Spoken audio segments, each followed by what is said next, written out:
أما بعد فأعوذ بالله من الشيطان الرجيم بسم الله الرحمن الرحيم قال الله تبارك وتعالى في القرآن المجيد والفرقان الحميد إنا أرسلناك شاهدا ومبشرا ونذيرا قال الله تبارك وتعالى في شان حبيبه مخبرا وعامرا إن الله وملائكته يصلون على النبي يا أيها الذين آمنوا صلوا عليه وسلموا تسليما الصلاة والسلام عليك يا سيدي يا رسول الله وعلى آلك وأصحابك یا سیدی یا حبیب اللہ۔ معنوں میں ہمیں اطاعت و اتباع مصطفیٰ صلی اللہ تعالی علیہ وآلہ وسلم عطا فرمائے۔ عزیزان محترم، پچھلے جمعۃ المبارک پر ہم نے ناموس رسالت صلی اللہ تعالی علیہ وآلہ وسلم کے عنوان پر بات کی تھی۔ بات یہ کی تھی کہ آقا دو عالم صلی اللہ تعالی علیہ وآلہ وسلم کا ادب حضور صلی اللہ تعالی علیہ وآلہ وسلم کی تعظیم اور تعظیم سے بڑھ کر پھر توقیر اس قدر کی جائے کہ انسان کی تمام تر سوچ اور اس کی حد ختم ہو جائے اور مصطفیٰ کی تعظیم آگے نکل جائے۔ انسان اپنے مال جان اولاد الغرض کہ دنیا مافیہا کی ہر چیز سے بڑھ کر نبی پاک صلی اللہ علیہ وآلہ وسلم سے محبت کرے، اور انسان جب کسی دوسرے انسان کا ادب کرتا ہے تو وہ ایک حد کے درجے میں رہتا ہے، اور جب باری نبی کریم صلی اللہ تعالی علیہ وآلہ وسلم کی ادب میں تعظیم میں آ جائے تو پھر ہر قسم کی حدود، ہر قسم کی حد بندی کو ختم کر کے مصطفیٰ کی محبت میں فنا ہو جائیں۔ اور وہ حد جو ہے آقا علیہ الصلوۃ والسلام کی محبت میں انسان حد جو چاہے کہ کتنی حد ہونی چاہیے،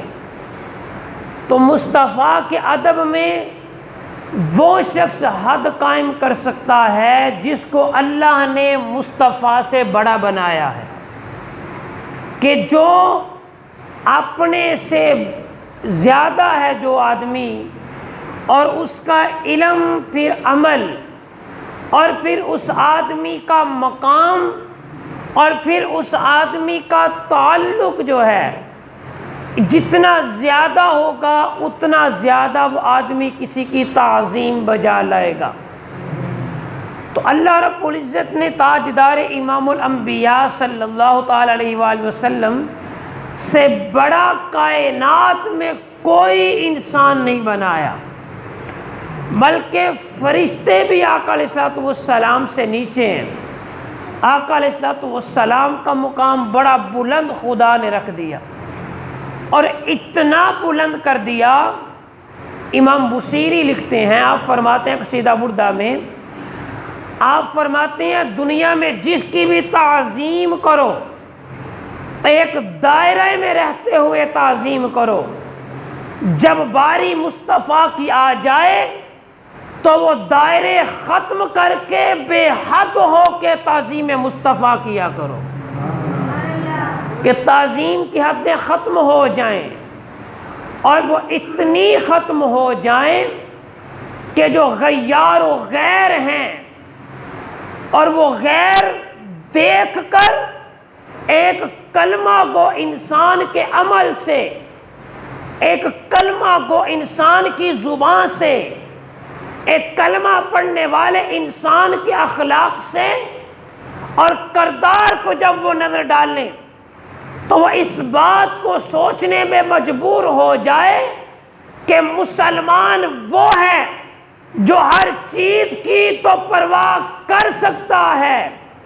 اور ہر چیز کو کسی حدود و قیود میں لا سکتا ہے،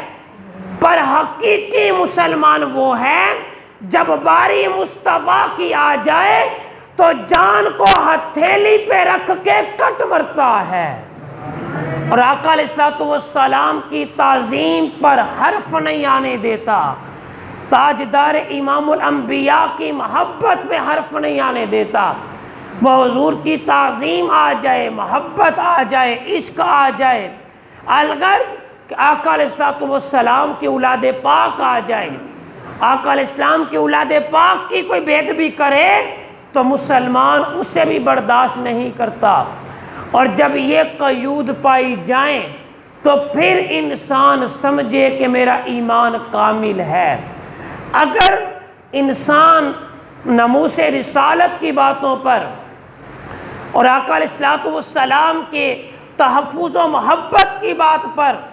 وہ اپنی رشتہ داری کو فروغ دے یا اپنے جان و مال کو زیادہ ترجیح دے دے تو پھر وہ سمجھ لے کہ ابھی اسے ایمان کی خبر ہی نہیں ہوئی، ابھی اسے اس بات کا پتہ ہی نہیں چلا کہ ایمان کہتے کسے ہیں، ابھی اس کو ایمانیات کسی نے سمجھا ہی نہیں،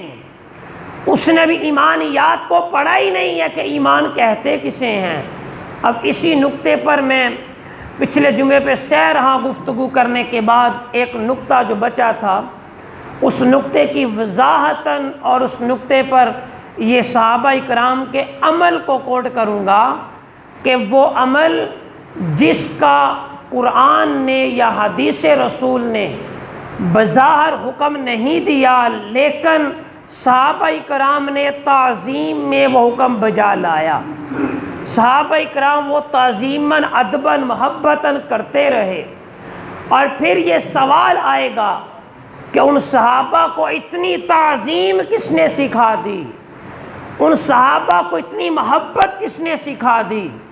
ان صحابہ کو اتنا عشق کس نے بتا دیا۔ اس پر ہم بطور تدریج حدیث رسول سے بات کرتے ہیں کہ ہمیں اس بات کا اندازہ ہو جائے کہ محبت میں حد ختم ہونا یہ فقط آج کی صدی کا طریقہ نہیں بلکہ آج سے صدیوں قبل صحابہ اکرام جب مصطفیٰ سے محبت کرتے تو وہ بے حد ہو کے محبت کیا کرتے، وہ بے حد و بے حساب آقا علیہ الصلوۃ والسلام سے پیار کیا کرتے۔ اسی ضمن میں یہ آپ کو حدیث واضح کروں گا کہ تاجدار امام الانبیاء صلی اللہ تعالی علیہ وآلہ وسلم کا پیار کتنا انسان کو ہو اور انسان پھر اس نقطے پر کتنی بات کرے۔ میں نے آپ کے سامنے جو آیت پڑھی تھی اس کا مفہوم بھی سماعت کر لیں، پچھلے جمعے واضح کیا تھا، صرف خلاصہ دینے لگا ہوں۔ اللہ رب العزت نے فرمایا کہ بے شک ہم نے محبوب آپ کو شاہد بنا کے بھیجا، شاہد خوشخبری دینے والا بنا کے بھیجا اور نذیر ڈرانے والا بنا کے بھیج دیا۔ مبشر بھی ذات مصطفیٰ کی ہے، نذیر بھی ذات مصطفیٰ کی ہے، شاہد بھی ذات مصطفیٰ کی ہے۔ تو شاہد اسے کہتے ہیں جو سامنے موجود ہو، جو پاس ہو، جو سامنے موجود نہیں وہ شاہد نہیں ہو سکتا، وہ اور ہو سکتا ہے۔ تو فرمایا انا ارسلناک شاہداً، محبوب ہم نے آپ کو شاہد بنا کے بھیجا، اور شاہد فقط ایک مخصوص مدت کے لیے نہیں، ایک مخصوص زمانہ کے لیے نہیں، ایک مخصوص وقت کے لیے خاص نہیں کیا۔ شاہد فرمایا جس طرح مصطفیٰ وما ارسلناک الا رحمۃ للعالمین، ساری کائنات کے لیے آپ رحمت ہیں اور ساری کائنات آپ کے حیات طیبہ کے ظاہرن کے بعد بھی آپ شاہد ہیں، اور اب بھی آپ شاہد ہیں، جب قیامت کا میدان لگے گا اس وقت بھی آپ شاہد ہوں گے، اور جب لوگ قبر و حشر میں جائیں گے اس وقت بھی آپ شاہد ہوں گے۔ جس کے ایمان کی گارنٹی آپ دیں گے خدا اسے جنت دے گا۔ تو جس سے آپ ناراض ہوں گے اور جو آپ کی محبت و عشق و تعظیم و توقیر میں پیچھے رہ گیا، جو آپ کو تعظیم کے دائرے کار میں وہ نہ آ سکا، وہ شخص وہ لاکھ نمازیں پڑھے، وہ لاکھ طواف کر لے، وہ لاکھ صدقات و خیرات کرے، وہ لاکھ مدرسے بنائے، لاکھ تقریریں خطبات سب کچھ کرتا رہے، اگر مصطفیٰ کی تعظیم و توقیر نہیں تو وہ انسان ایمان والا نہیں ہو سکتا۔ ایمان والا وہ ہوگا جو مصلح امامت پہ رہے لیکن اس کا قبلہ مصطفیٰ رہے۔ اگر ایمان والا وہ ہوگا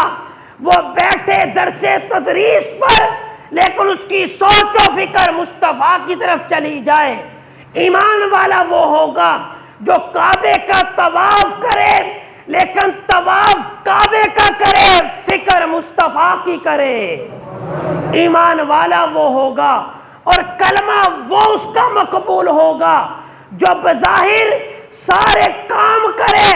اور تلوار اٹھائے مصطفیٰ کے لیے اٹھائے، کسی کو غلط بولے مصطفیٰ کے لیے بولے، اپنی عزت و نفس کو چھوڑ کر مصطفیٰ کے لیے ہر لفظ بولے، خدا اس کے ایمان کو کامل کر لے گا۔ یہ ایمانیات کے دائرے میں آئیں گے۔ اسی لیے تاجدار امام الانبیاء صلی اللہ علیہ وسلم نے فرمایا کہ حدیث پاک میں آقا علیہ السلام نے فرمایا، حدیث پاک کی جو سیرت النبی کتاب ہے جلد نمبر 5، اس کتاب کے اندر آقا علیہ السلام کی حدیث درج ہوئی، حضور نے فرمایا کہ لوگوں تم میں سے ہر ایک کا ایمان ایک جیسا نہیں ہوتا، اور تم میں سے ہر ایک کا کفر بھی ایک جیسا نہیں ہوتا۔ پوچھا گیا کیا راز؟ تو آقا علیہ السلام نے فرمایا جس کا جتنا مجھ سے تعلق و عشق و محبت زیادہ ہوگا اتنا اس کا ایمان کامل ہوگا،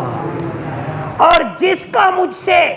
دوسرا نفرتن یا بغضن کوئی حسدن معاملہ زیادہ ہوگا اتنا وہ شخص اپنے کفر میں معتبر ہوگا۔ تو پتہ چلا کہ ایمان کی تعریف کے اندر فقط نماز نہیں، وہ نماز یہاں پر پڑھے اور جب السلام علیکہ